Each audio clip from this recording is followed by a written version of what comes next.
Okay, wardrobe here. Hey, game take two of the goose egg.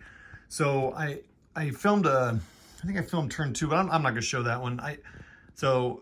Okay, I know I have been gushing about this game, but doggone it, I have never played an SCS scenario like these before.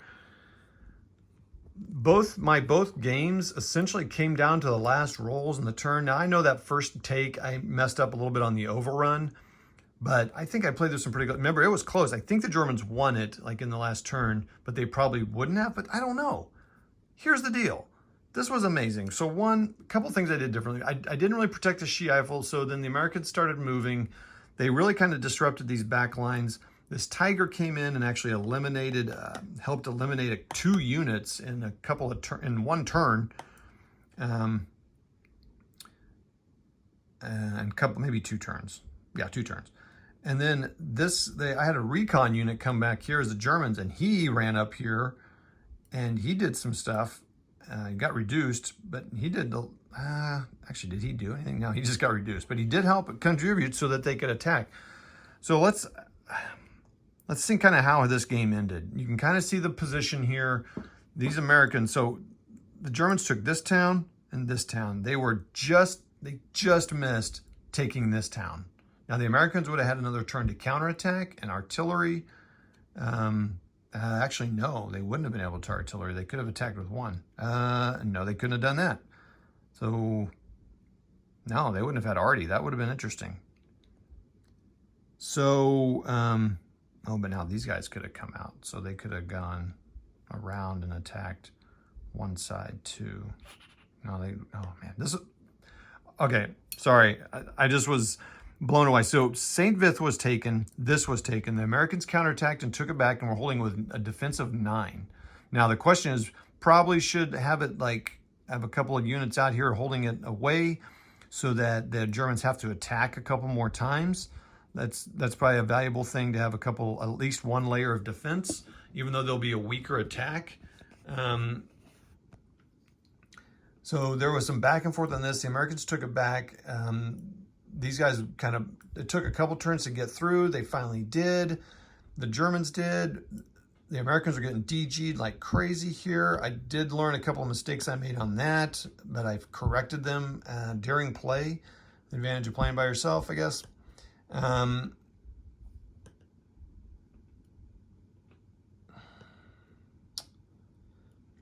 So then the Germans came up and tried to attack at like 1 to 3 odds and but they only lost 1 step. So this recon lost a step.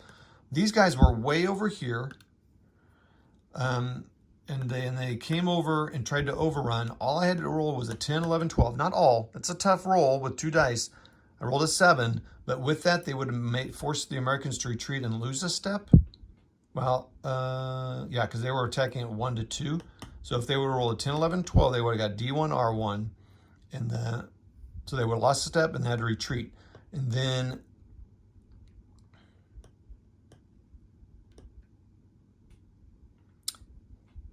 what am I trying to say here? When I look at that, no, they could have retreated into here. So they would have been fine. It's like they could retreat into here, but then they're overstacked. They can't, I got to look. Can they retreat into here? Because they can't normally move into that. So probably not. Anyway, so I didn't get it.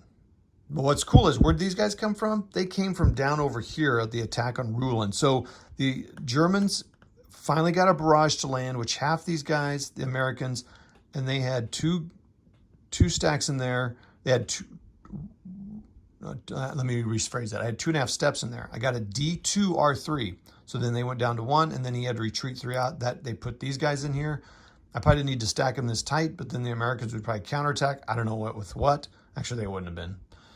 And then so that left these guys the 2 exploit units or 3 exploit units to move. But then I lost this guy here because he only had 10 movement. Thank goodness 2 of them did. So then I attacked with a 7 against an 11 or something. I don't remember, but it got me down to with the town at 1 to 2. Had to roll that, didn't make it. I almost got a victory there. The Americans would have had to push them out. That would have been tough, but they could have. What a great scenario. Well done, MMP, on the design of that scenario. Goodness gracious. Jeff thinks I should play it again. I don't know about that. I'm kind of like, okay, I'm done. I think I'm done doing that. But it's valuable to play. I mean, let's talk about replayability. We talk about replayability, and then people, we rarely do replay a game. I'm making a broad statement. I don't.